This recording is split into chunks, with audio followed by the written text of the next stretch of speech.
Hey people, welcome to Accidental Gods, to the podcast arm of the wider project, where we believe that another world is still possible, and that together we can create a future that we would be proud to leave to the generations that come after us. I'm Manda Scott, your host in this journey into possibility, and it's a core tenet of my belief system and therefore of this podcast, that if we're going to succeed in creating the worthwhile future that I genuinely think we all want, we need to find ways forward that embrace all that we are in all our diversity. We will not get through this unless we all pull together. I think also that we need to find ways to reconnect with the web of life. That's pretty much what all the rest of the Accidental Gods project is about. But I am aware that we need to do this in ways that integrate all of who we are in our technocentric, majority urban diversity.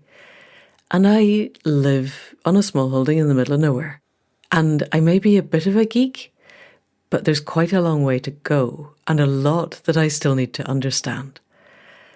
And all of this is why I am so genuinely excited to bring you this week's guest. Ruth Catlow is one of life's more astonishing polymaths. She's an artist, a founder and co-director of a gallery and project in North London. She's a role player and a designer of games. And she is a self-proclaimed geek who is working to bring quadratic voting on the blockchain into the arts so that she can use it to help create more diversity and connection with the people around her, and just to explore how it works. And if you don't already think that's one of the most exciting things you've heard this century, which is to say this millennium, then I sincerely hope that you will by the end of the podcast. Because really, it is incredibly exciting.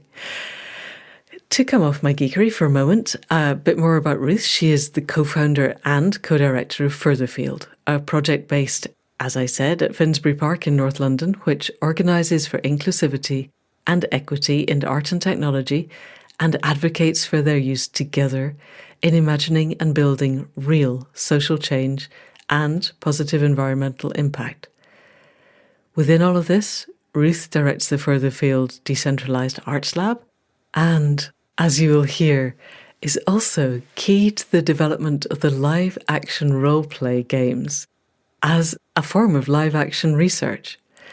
She's developed three-person Pacifist chess, yay, and also helped to organise the Radical Friends Conference at Furtherfield, and then edited and contributed to the book that came out from that, which is called Radical Friends, Decentralised Autonomous Organisation and the Arts. And I know that sounds like a mouthful, but if you are into this kind of thing at all, you have to read this book. It has some of the most exciting, inspiring, radical ideas that I've come across in a long time, and some really insightful and beautiful writing. I will put a link to that in the show notes. And you might think that you're not into this kind of thing now, but I really think you will be by the time we get to the end of the podcast and you understand the implications for the wider world. So, with all of that behind us and a sparkling conversation ahead, people of the podcast, please do welcome Ruth Catlow of Furtherfield. Ruth, good morning. And I think we can still say Happy New Year at the time of recording. It's the first week back to work in January, really. So good morning and Happy New Year. And thank you for coming on to Accidental Gods. Happy New Year to you. And I'm super pleased to be here. Thank you so much for the invitation. You're more than welcome. It's an honour and a joy. I have to say, I've really been looking forward to this one. So with our new year and with 2023 feeling to me like a really pivotal year, I think we're going to look back and this will be the year where people began to realise that really the old system is crumbling and we need something new. So with a view to exploring the newness, which is what I hope you and I will be doing, I'm opening the podcast as an experiment with a new question, which is, What makes your heart sing at this moment, and where does that take you? So there's our question. Over to you with anything that inspires. Yeah, it's a lovely question. Quite a lot of things make my heart sing, but I feel like the thing that does it the most often is learning together through play with other people, other beings, other places. So this might be through kind of like gatherings of people with whom I have a lot in common, or with people whom I have nothing in common. Or it might be being in the woods and meeting whole different arrays of species. Or there's so many ways to learn through play with others. And this is one of the things that most excites me and makes me feel most alive. Fantastic. Thank you. And I'm realizing I'm the only person who's heard all of the answers to this so far, because the rest haven't gone out. But so far, everyone I've asked this, there has been an aspect of what makes their heart sing most is connecting to the more than human world. And I'm wondering as we sit here, whether this is an indication of the kind of people that I talk to, or whether this is an indication of how people find value when they are given the space to do that. So that's a question for me. I don't really expect you to answer that, but this is a grand segue into all the things that I want to talk about with you, because it seems to me that this is how your life is oriented, is towards facilitating play as a way of creating radical political change and building connections with people. So it feels to me, with what I know of you, which is obviously quite a specialized slice of your life, but that facilitating play as a radical act of connection and reconnection and ways of breaking down people's certainties of how the world is something that has been integral to everything that you do, that I know of. And I'm wondering, did you grow up doing this? Is this something that you've done all your life, or is it something that you've come to as an understanding as an adult working in the fields that you do? Yeah, I think the first time that I realized the power of play as a kind of social practice, or as a social artistic practice, was back in about 2003, when basically for 5 years, since 1996, I'd been running an organisation called Furtherfield that I co-founded with Mark Garrett, and we were both artists and had kind of taken to the web as a space where we could kind of make our own art worlds with people around the world who kind of who were interested in art as a practice of social and political critique and finding new freedoms. And we'd kind of built platforms that were essentially blogs before blogs were a thing, and platforms for collaboration, but really working with cultures of commoning and peer-to-peer and open source software and kind of community creation. We were both artists as well. And back in 2003, I joined the largest march that London had ever seen to stop the war on Iraq. And the following day, I was looking at a chessboard in my studio and realized that the arrangement of chess pieces on a chessboard were essentially an ancient program for asserting hierarchies of power and domination. And I reorganized those chess pieces in my studio with all the pawns on one side and all the higher pieces on the other, and sent out an image of that chessboard to a bunch of forums. There were this is really early days of the web, where chess experts hung out and learned how to play chess together. And I asked them, under what conditions could the pawns in this game win? Because I'd kind of had this realization when I was at this demo, and I'd seen a banner that's read something like, "This is a war on the little people." And I'd had this realization that war is always a war of the powerful on the vulnerable and on the less wealthy.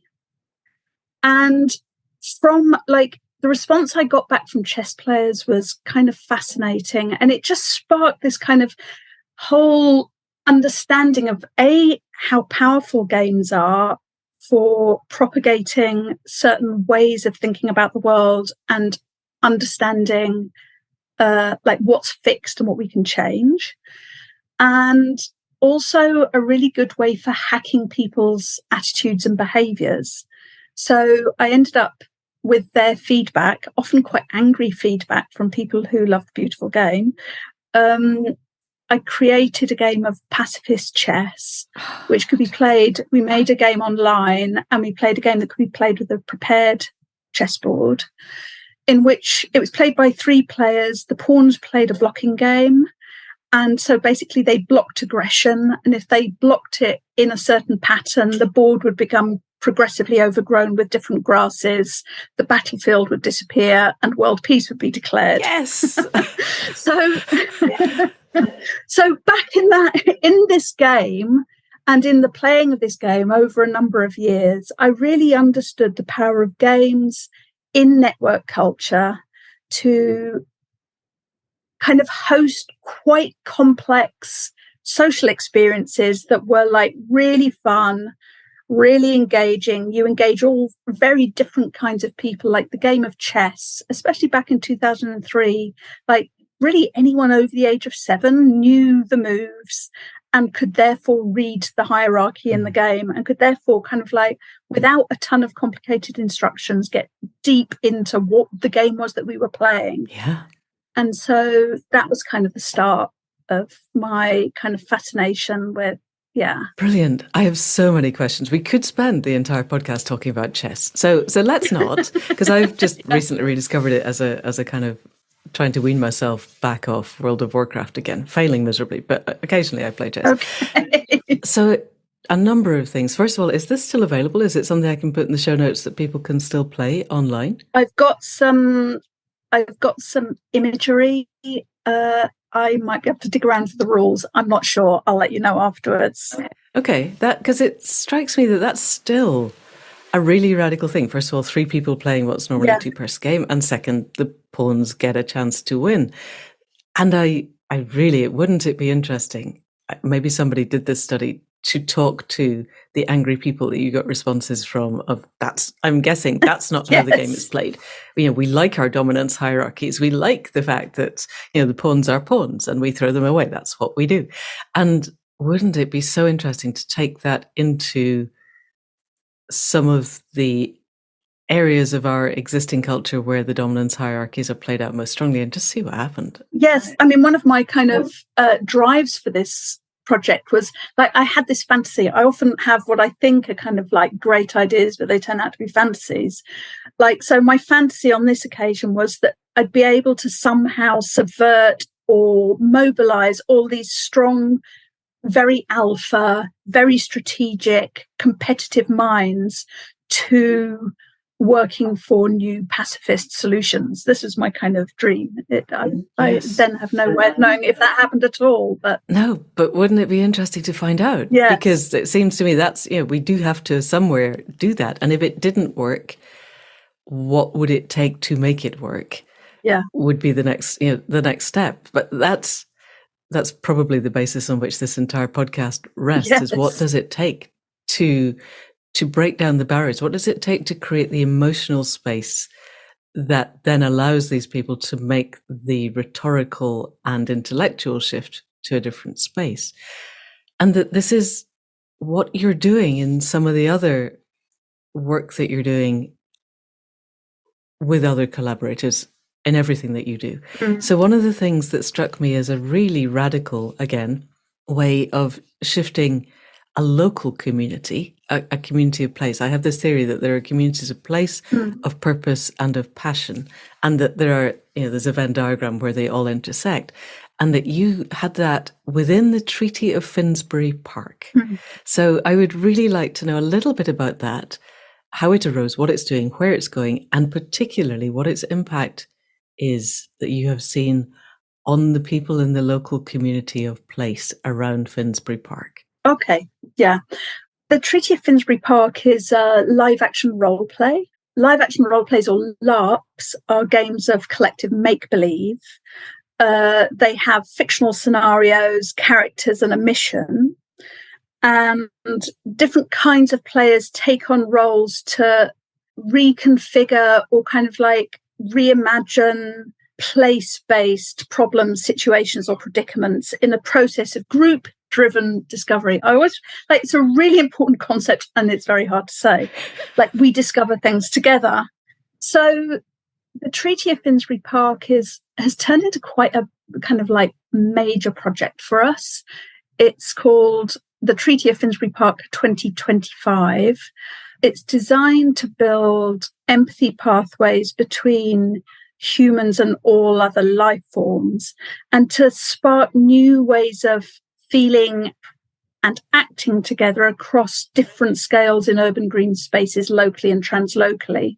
So this game takes Finsbury Park as a whole world, and we're playing a whole series of live action role plays. Some of them have taken place online and involve people from all around the world, but they're basically going to culminate this summer in a big place-based festival. So the scenario of the Treaty of Finsbury Park is set in 2025, where all the species of the park have risen up to demand equal rights with humans. After much unrest, it's been agreed that a treaty will be drawn up designating these rights, but first humans must learn to better relate to and understand non-humans so they can cooperate better. So this has developed into a game of interspecies assemblies in which we design interspecies festivals. This year, this summer, we're going to host the world's first interspecies festival in Finsbury Park. And our gallery is based in Finsbury Park, and this will be host to a co-written treaty for equal species rights that users of the park can sign up to and pledge. They're going to shape it using Culture Stake, which is our Quadratic voting on the blockchain app, to shape what the treaty is. And then other park users can come in and pledge to take different actions based on this treaty across the following year. And how long? This is just so, every aspect of this is setting my head alight. We could talk for hours on this, so I'm going to try and hold us within a reasonable scope. So I have a number of questions. How did this arise? Mm-hmm. And then what has been the impact so far on, I'm guessing, ordinary people who just go and walk their dog in Finsbury Park or just go and hang out? And yeah. I don't even know what size Finsbury Park is, but I'm guessing it's a green area in quite the middle of London. So it's surrounded by urban stuff. Yeah. And that this is likely, I imagine, in my projected world, to be really changing people's view of the more than human world, the other than human world, whatever we call the non-human species. So what kind of scale is this? How many people locally are inspired and enthused and LARPing? You've got people LARPing. I'm so impressed. When I used to do battle reenactment. We did Dark Age battle reenactment. We were sensible. We had real swords. And actually, we really hated the LARPers because they dressed up as elves and they had rubber swords and it wasn't real. Yes. And then I've been reading your stuff about LARPing, realizing there's a whole world that I've missed out on by being kind of, I don't know, LARPist or something, thinking that proper reenactors aren't LARPers, and then realizing, oh my goodness, there's this whole world of total creativity that I could have been immersed in. Why was I not? So I want to get into that. But ordinary people in the street, this is not their usual world. How have you done this? And why have you done this? other than the obvious, we want to create interspecies connection, but specifically, how did this come to Finsbury Park? And where has it taken people so far, and where do you think it will take them? Okay, there's a lot. So I think our gallery has been based in the heart of Finsbury Park in North London since 2011. And parks are we've really learned since being there that parks are really a special kind of public realm and provide really crucial public infrastructure for kind of leisure and well-being. And we keep understanding this in waves, and the latest wave of understanding came through the pandemic. It's the area where we're based in North London London's very cosmopolitan, metropolitan, it kind of already anyway. But this is a super diverse area. There's over 200 human languages spoken. Who knows how many more than human languages spoken? There's large diversity of wealth, access to educational and employment opportunity, and the area is really well known for very dynamic migrant flows along all the boundaries of the park. So this already creates a very resonant space for thinking about the kinds of both the kind of community wealth, but also the community stresses that people are dealing with in their everyday lives. And we kind of, since we moved to the park in 2011, we've had this kind of really growing sense of the intensifying social changes that are acting on life in this area, and really also a strong sense of everything that we might learn in co-creation processes with all the users and systems of the park. So we've kind of spent the last 5 years flipping our kind of exhibition and event program, which was kind of maybe more traditional gallery mode, like funneling in what we regarded as the best of art into a public space, and then welcoming whoever wanted to come in to kind of share our enthusiasm for it, into a method where we're really trying to work out how all the people and communities can shape more what we do. Right. So, why this topic? Who's been shaping it? What does it feel like for them to be involved? So the Friends of Finsbury Park have been engaged in an ongoing, very acrimonious legal battle with the council for at least 6 years over the hosting of the annual Wireless Festival, which brings in crowds of, I think it's at least 25,000 people a day over 2 weekends every summer. Wow. So this is a real infringement in everybody's view on an absolutely crucial amenity actually for this very intense part of the city.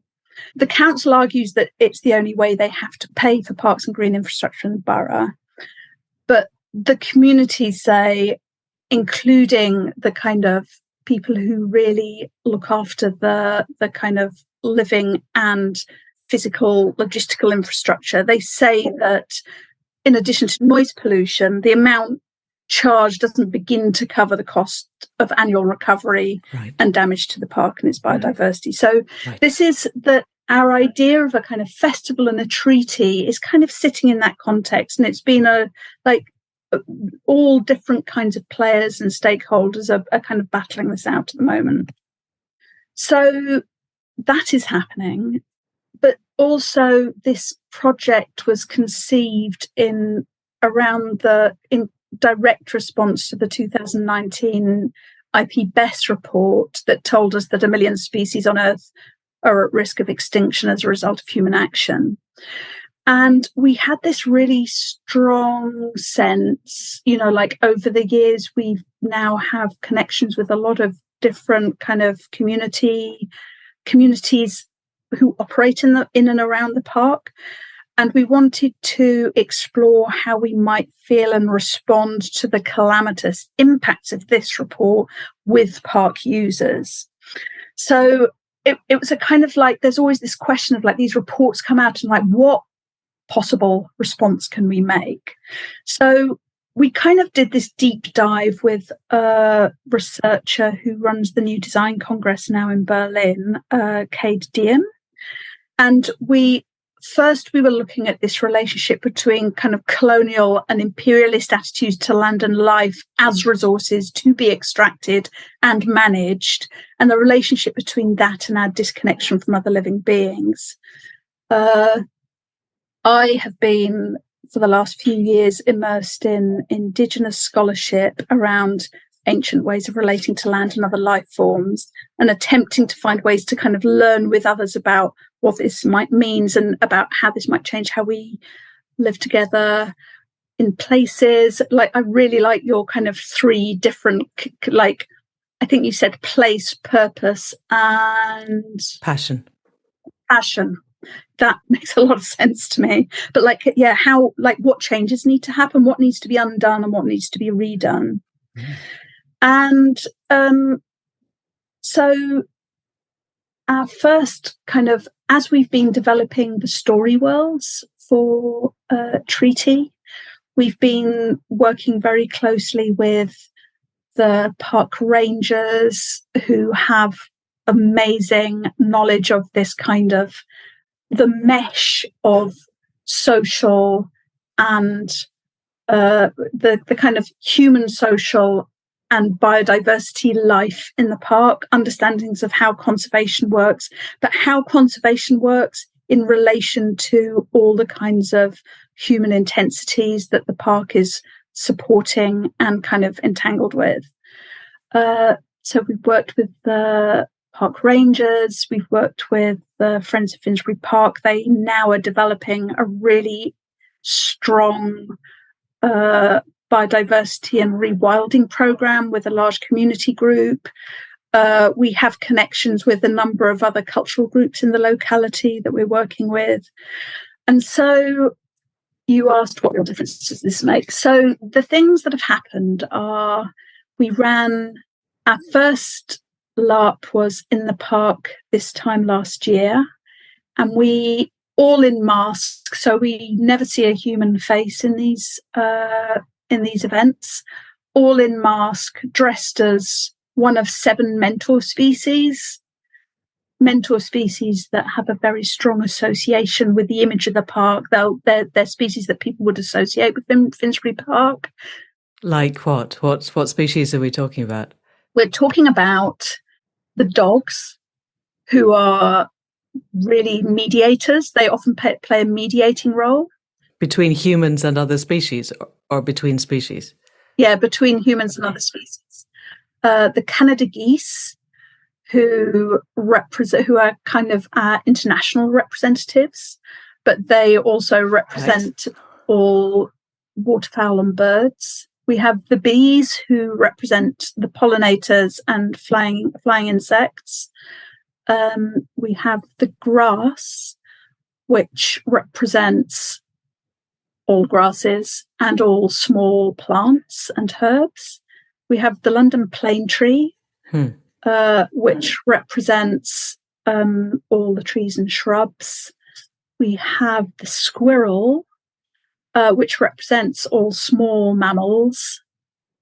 And we have the stag beetle, which represents the insects and the work of the underground, the soil, all of those things. So do people make their own masks, or do you have a team of artists making masks and then somebody comes along and goes, oh, I want to be a stag beetle, give me the stag beetle mask? How does it work? Good question. Okay, so with this project, up until now, we commissioned an artist called Sajan Rai, who made a series of very beautiful illustrations working to our brief, understanding more about these different species. So we have a set of 7 masks that people can wear, that they all wore last year. I have some lovely pictures.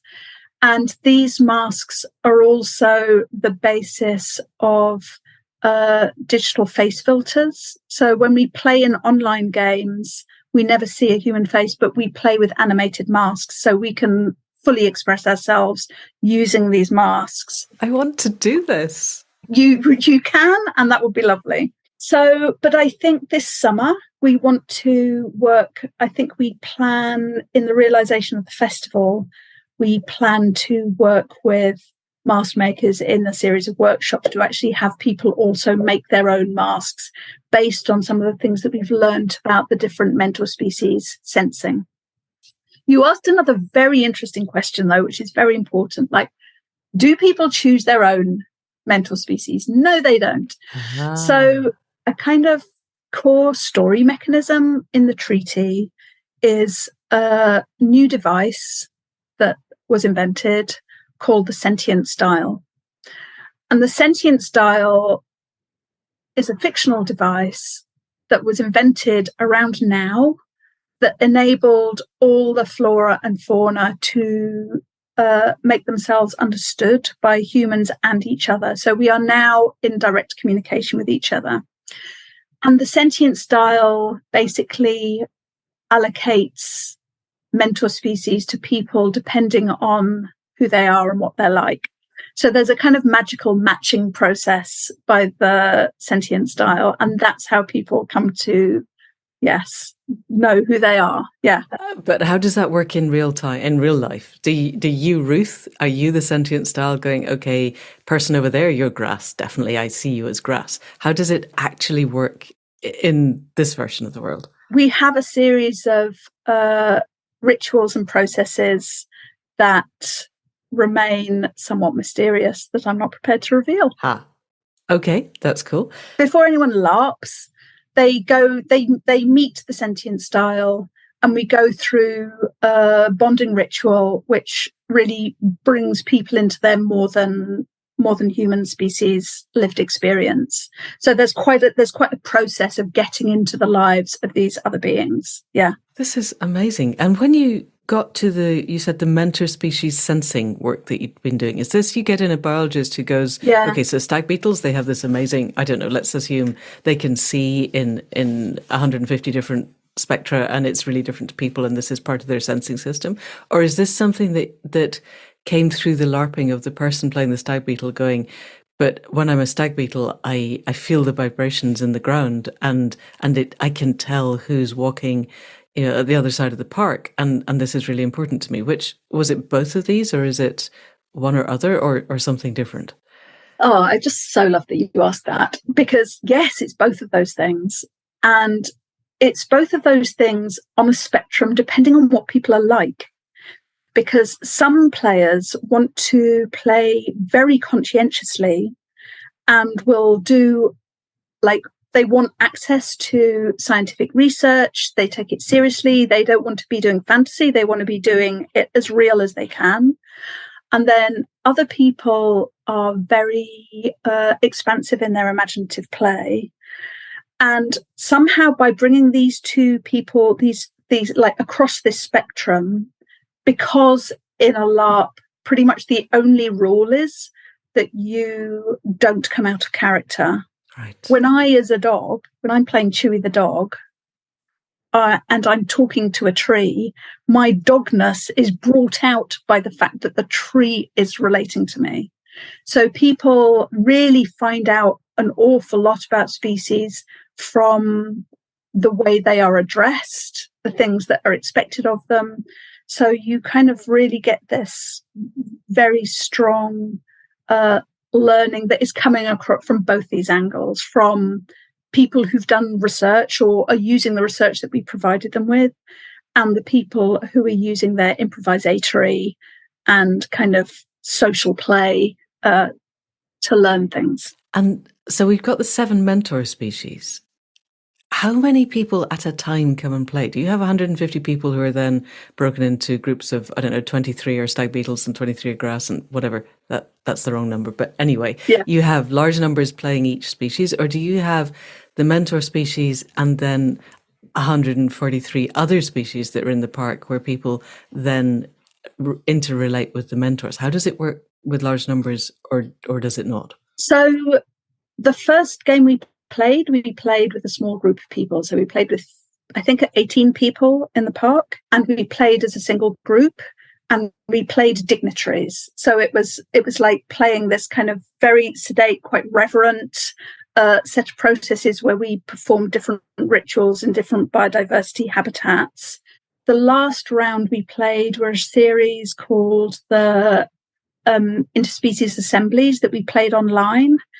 And we played those as a series of games where up to 30 people joined at a time. And for the interspecies assemblies games, we were gathering to devise festival activities for the interspecies festival that we will play this year. And then we play in we go into breakout rooms, so we're working in smaller groups there. This summer, we're planning to host 3 festival days where we will probably ticket something like 25 to 30 tickets per day, but then there will be spectators. So it'll be any number of people can join as spectators, and there will be opportunities for them to get involved in ways that they can ad hoc join in. So, yeah.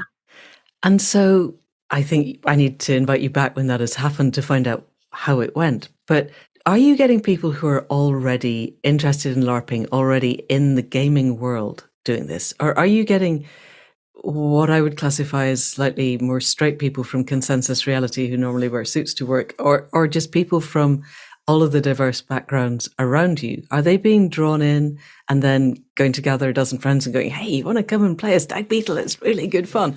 How is this affecting the culture of the people of the place around Finsbury Park? Yeah, I mean, it's still to be determined, I think.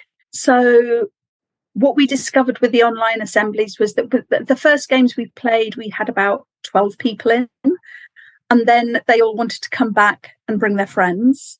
And like, in answer to your question, I think we started with people who are the nerds like me, and then it grew and grew, and different kinds of people were coming in, so that by the last game, we had quite a much more diverse group of people playing. For the in-game park, the kinds of activities people have designed are amazing. So the festival is going to have a multi-sensory mystery tour that's led by different species. There's a interspecies daycare and spa. We end with a kind of multi-species chorus and festival of poop, which is basically celebrating cycles of excretia, fertilization, and food. So I wonder if anyone has ever had a festival of poo and food in the same event. That's what we're doing. So these are the things that people have come up with.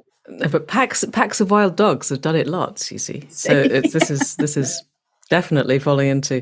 This is lovely. There's so many more things I want to ask. I'm just observing. I've got constellation work written in capitals on my notes, thinking this feels to me very much like the kind of constellation work that people do in relational constellation or business constellation. And I'm only ever on the fringes of that, but my experience of it is that it can profoundly change people's emotional, psychic, energetic states. Are you finding that, before we head off into quadratic voting, which I really want to get to, are you seeing changes in how people are with each other and with the park, or is it still too early to see that? Definitely. Well, we do very careful de-rolling and debriefing after each of our. So right. We have we generally play for about 3 hours, and then we have at least a half hour or hour long debrief afterwards. And people report very deep kind of shifts and changes, both in how they feel in themselves. It's a huge relief to get out of your kind of sense of human brain and limit, actually. The play is kind of astonishing. People report that it's astonishing. And the thing that I most enjoy hearing people say is, like, it wasn't until this happened that I really suddenly understood what it is to be grass and to not be able to move. You know, like where people are really suddenly sensing the vulnerabilities or the very different natures of different species and the kind of, the living infrastructure of our environment. And has the rewilding project, because you said right at the top that there was a rewilding project, has that arisen out of people's understanding of what it is to be other than human, or do you think that's part of the zeitgeist anyway? I think it's part of like people everywhere are trying to find new ways of doing things. I can take no responsibility for the amazing rewilding projects that's happening. But what I can say is that with the work that we're doing, I think we're going to be able to bring different kinds of attention to that work and different ways for more people to value that work and possibly to get involved and to have different ways to enjoy it and feel it might be for them and to imagine what they might do. So sometimes it's really about amplifying the good work that other people are doing with a different spirit or providing a different portal into it and learning from it as well. One final question, because I really do want to get on to quadratic voting. Has anyone from the council, the people who are making the argument that you need this wireless festival that brings 25,000 people to trash the park for a couple of weekends, and I'm guessing the wireless festival doesn't see it like that, but that's potentially the experience. Has anyone from the council who is part of that decision making come along to be a Canada goose or a plane tree, and has that shifted their view of the economics of the system? So we're working, like I said, we're working with the park rangers. So they're council employees. What I've understood is that the council isn't one body. Right. So there's all these different people within the council, like pushing on different aspects. It's very easy to see the council as baddies in this, but this is a much wider it's a kind of big political picture here. So there are many people in the council who we've been in conversation with who have come and taken part. And there's different, like some people I feel are kind of like very excited because they feel it just gives more arguments, more images, more language, more different people getting involved is just very good for those who want to prioritise the health of biodiversity. Right. And for those whose job it is to assert the right of wireless to come and run this festival in the park, it's probably a bit of a sigh. But like my feeling is that no one really wants to be doing it. Right. It's part of a much bigger problem. Yeah. But then that applies to the whole world. Exactly. So we could talk about Finsbury Park for a lot longer, but I really want to move to concepts of democracy and how we can engage people more accurately, more broadly, and in ways that actually work. So my central thesis is that our current democratic system is broken beyond all repair, and that we are going to need somehow to fork the government, as in to split into a new system, build it new, and show people that it works. I've written a novel starting with that. I'm about to start the new one. So part of my experimenting is how could we do things differently? And in the process of that, I've become aware that there are different ways of voting. And this is, I don't know about you, but when I find this, I just get so excited because we end up in a situation where it's easier to imagine the total extinction of life on Earth than it is to imagine a different system than the one that we are living in, because it seems to be the way things are done. And then you discover there are other ways things can be done that other people are actually using. And quadratic voting is one of these, as is consensus voting. There seem to be a number of really quite exciting ways of using the technology that we currently have to enable people to express a preference that isn't simply first past the post, where we end up with 23% of the population in the UK voting for a government that has an 80-seat majority and then does stuff that people never voted for in the first place, like destroying the NHS. Yeah.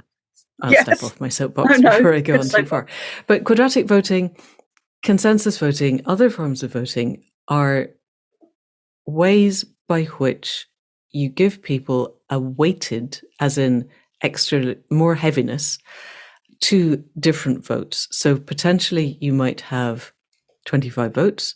And if you wanted to spread all of those 25 votes evenly across 25 different options, you could do that. But actually, you could also put all 25 votes on to one option, or you could put 10 votes on one and 3 lots of 5 votes on others. And it gives you an option. And it's called quadratic, as far as I can tell. My memory of quadratic equations is that ax squared plus bx plus c equals 0. However, this is simply a squared function where 1 vote costs 1, 2 votes costs 2 squared, 3 votes cost 3 squared, and 4 votes cost 4 squared, 5 votes cost 5 squared, there on up, so that it costs you more to place a lot of votes on one option than it would to put lots of little votes on lots of options. The original way this was looked at was actually people paying to vote, which struck me as only Silicon Valley libertarians could possibly think that was a good idea. But that since then, obviously, you can use different forms. You can give people tokens. You can give them monopoly money. You can give them little colored chips.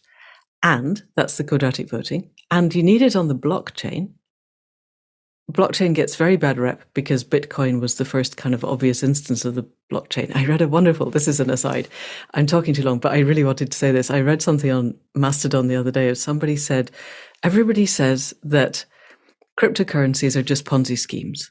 And actually, some of them are really good pyramid schemes, and some of them are just simple bait and switch, and some of them are straightforward scams. And we need to celebrate the diversity of ways that people could rip each other off with cryptocurrency. And I thought, yes, thank you.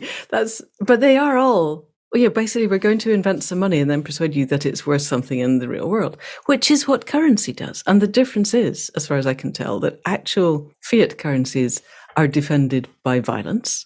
And cryptocurrencies are defended by a lot of people doing fancy stuff with software that persuades people that they've got value. And that's not necessarily worse than, if you don't use the dollar, we're going to invade your country and exterminate half your population. So we need to there's another conversation to be had on how do we establish fiat currencies. But that it has seemed to me for a long time that the least interesting use of blockchain is currency. And that actually its use in validating, because it takes an awful lot of, I used to say it's completely unhackable, and clearly it isn't. You just look at what's happening in Ethereum and it's actually quite hackable. But it takes a lot of work. Your average person in the park is not hacking your blockchain to make sure that they are able to do a Sybil attack on your propositions for whatever you want for the Finsbury Park Festival. They're just going to use their votes. So it's a relatively unhackable way of establishing that what somebody has done is what they actually did, and that they don't get to pretend they're 6 other people. So you have a way of assessing people's preferences that is much more flexible and accurate and gives them ranked choice voting in a way that can be counted, and you can make sure that you only have one person, one vote. That probably took way too long, but is that relatively accurate? First of all. Second, are there any mistakes? And third, why did you do this other than the reasons I've said? Go, over to you. I'll stop talking now. Well, a pleasure to have someone else do all that work. Thank you for that. That was great. Yeah, now I can just elaborate a little bit. I loved the diversity of all the ways in which cryptocurrencies can rip us off. That's fantastic. So there were kind of 2 main things we wanted to achieve using quadratic voting on the blockchain. We made this app called Culture Stake. So this is conceived as an app for collective cultural decision making. It ties into what I was saying earlier about the flip we're trying to do with our cultural programming for our gallery. So this idea that we need new ways to understand what matters to people, why it matters to them about culture in this place that also matters to them. So we were kind of drawn into quadratic, or my interest in quadratic voting happened at a cross section of 2 things. One was the Brexit referendum, and the other was our growing interest at Furtherfield in the possibilities that blockchain provided for a kind of new governance design space. So we were less interested in the kind of speculative opportunities of the cryptocurrencies, but very interested in like what happens when you have programmable money and what that might allow you to do to organize locally or translocally, like in these different kinds of communities that you set out earlier. Now, where this collided with the Brexit, the kind of Brexit situation was like when the vote came in and we realized that we had something like a 48% against 51% for leaving Europe, it became really clear that this was not about a decision. It wasn't the in-out decision held so many possible, like there were so many possible explanations for this. And with kind of very corrupt and corruptible media that has all kinds of investments in the kind of financial consequences, essentially, of Brexit, that to understand what people were really voting for and why they were voting for it and how strongly they felt about it, it just meant that media could tell any stories they liked and we had no way of knowing whether it was true. This is one of the kind of wicked problems for democracy at the moment. And so with... Wicked in all its senses. Yes, exactly. So with the quadratic voting system that we're using, we present people with a set of options that they can explore first, and then we invite them to say which they rank them using this quadratic system, which you explained so beautifully. And so then they're telling us, what they would like. So in the case of our work, they're experiencing 3 sketches, like small sketches for artworks that they can have some taster of. And then they're saying which one they would like to be realised at a larger scale in the park as a public commission. And they say which one they would like, but they also get to say how much they like it. So they're not just, it's basically giving them a way to express their feelings about it as well as their preference. And then there's always a second round of voting in our system, which is like what was most important to you in your decision. So so we give them five kind of things to rank again. And I'm not going to be able to remember all of them, but they would be like, it speaks to matters that are most important to me and my community. It addresses more than one of my senses. It feels relevant to the locality. It's by an artist in the locality. So we've kind of created questions that are basically informed by the conversations that we have with people every day in the park. And so using this app last year, we commissioned 3 small sketchworks. People voted on the one they would like to see realised. And then we installed a piece called Based on a Tree Story by Aisha Tan-Jones, which is essentially a set of AR, so augmented reality works that people can explore using their phones. They go and scan a variety of sigils based on a number of trees around the park, and they get to dance with a tree sprite that then tells them about the history of this tree and the relationship of this tree to the park. Yeah, so there you see people dancing around the trees with their mobile phones, kind of like with this sprite. So that was the work. And we discovered, like, from this process that what is really important, what people said was really important, was that they're never asked. They're never asked in a meaningful way about what they would like in places that matter to them. So that was important. And that they liked to be asked and they liked to be able to have some input into that. And they also, it made the process of installing a public commissioned work an entirely different feel, because we didn't have this sense of like, we don't know if this is going to be interesting to people. Like, we knew why it was interesting to people, and we knew that people would value it. So it's kind of this dual thing. Thank you. I clearly, there's so much more we could go. I'm aware of the time. I have so many questions on this. First one is anybody else taking this up? Let's park that. It's a question. It may not be the priority question because people were using your app, yes, to vote on this, the Culture Stake app. Why did you need the blockchain? What kind of blockchain did you use? And is this an app that could be expanded so that we could use quadratic voting on the blockchain to vote for the Mayor of London, or to vote for our MPs, or to vote for other things that are within our current democratic purview? Okay, so why on the blockchain? We wanted to experiment with, like, there was this new programmable money. We needed to get our hands dirty with it. There were all kinds of problems. That was Ethereum. The programmable money is Ethereum, Yes. Which is Vitalik Buterin's version of the blockchain, where you can go in and tweak it to suit yourself rather than Bitcoin blockchain, which you can't. Yes, thank you for making that clear.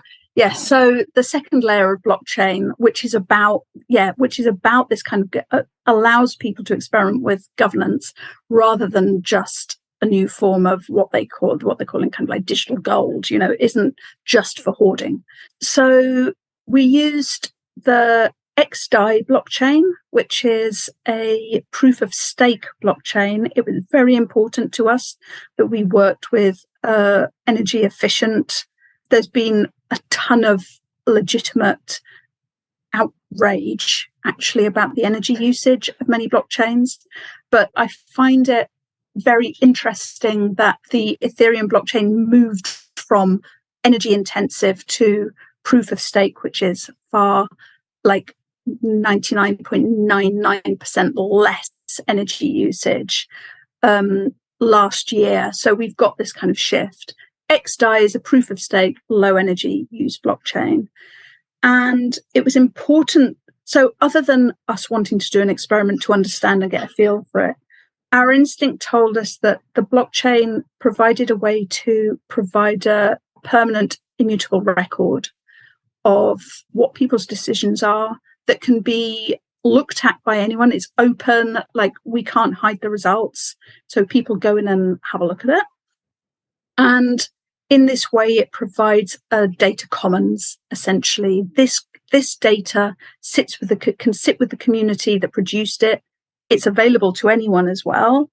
But so our sense is, and what we're exploring for the coming years, is taking Culture Stake to different places to produce different cultural commons, data commons in different places, so that we can start to see ourselves together in different places and understand what's culturally important in different places. I think it's entirely possible that it could be used for mayoral elections, for all kinds of things. And there are people, the Radical Exchange network is doing a lot of this work. We wanted to work in culture first because it felt like a place where you can get to see how things feel. And that is often really ignored in mechanism design. And this is why, for us, like, bringing culture into the heart of blockchain spaces feels really important. We can have critical debates. We can admit when things are wrong. And we can get to feel it with a bunch of people who wouldn't otherwise know it was their business to think about it. So how does it feel? This is amazing. It sounds so good. How does it feel? And are you going to tweak it at all? Yeah. It was very important to us that people didn't have to go through a whole load of technical shenanigans before they could vote. So we've really focused on an interface that is inviting and is intuitive. And it gives you this sense when you're voting that you might allocate all your votes to one thing, and then you realize you can't give it to something else. So it puts you into a reflective space as you're voting. And I think that feeling of understanding that you're actually making a considered decision is a very important difference, actually. It feels less bombastic and there's more internal reflection goes on. So I think there's really a lot to explore here. Yeah. Yeah. And thinking in real time as you're speaking, I'm going to be talking to a group who have set up something called the South Devon Primary, because always in their constituency, the Tory gets through because the anti-Tory vote is split. So they're going to hold a primary, and the Labour, Lib Dem and Green candidates have agreed to go to a series of hustings, and then people will vote, and whoever wins will stand and the others will stand aside.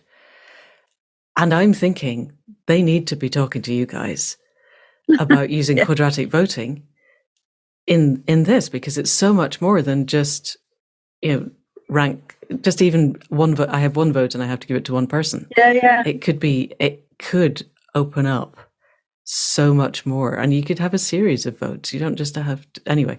That's probably a discussion. I mean, just imagine in Brexit, instead of being asked, are we going to leave Europe or are we going to stay in? Imagine if they'd been asked, are we going to close our borders to European migrants? Are we going to leave the common market? Is that what's important? Is it the fisheries that's important? I'm not a Brexit expert. There's a whole set of things that were impacted by Brexit. And if we had the data on that and we knew why it was important to people, we wouldn't be able to be oppressed by a whole load of ignorant nonsense that people can spin about what it was all about. Yes. So I just think that putting more information into the system is really important. Yes. But one of the absolute keys in my brief life in a computer games company was garbage in, garbage out. And in order for that to be relevant, you also have to have a media that is not telling people what to think along those questions. Because it strikes me, what we learned afterwards since about Cambridge Analytica, and somebody reposted a video they made of showing little old lady being helped through hospital by her daughter, and in the we Remain, she's sitting in, it's horrible now because I've got a friend who was taken to hospital over the weekend and did spend hours while being very, very ill in a waiting room because it's falling apart. But that was the Remain vision. And she goes, the Leave vision, exactly the same. And she's being seen by white-coated doctors. And it was utter bilge. And they did it with everything. Rob Percival says that they were targeting vegans and sending them videos of, cattle being herded through a slaughterhouse. And then, in Brexit, cows out in sunny green fields. And it's, on any obvious intellectual examination, you could tell that this is just complete, unmitigated garbage is the nicest word I can think of that will get us past the censors. But it doesn't. It hits people at a limbic level. Yeah. So somehow, and what I'm hearing you with Finsbury Park is that you're having effectively citizens' assemblies as well, so that people can begin to explore the ideas themselves and bring in, here's how a stag beetle senses, here's what it is to be a Canada goose, that they've managed to find themselves and isn't what a completely corrupt and wholly owned by the oligarchy media is telling them to think. And I wonder, would quadratic voting be sensitive enough to overcome the captive media? Okay, so this is just such a deep question that we don't have time for. Oh. my first response to it is just I was listening to Matt Pruitt, who is the president of Radical Exchange, which is an organization which is looking to do new, more democratic mechanisms using markets. And right. So I've learned a lot from them, and I have a lot of questions.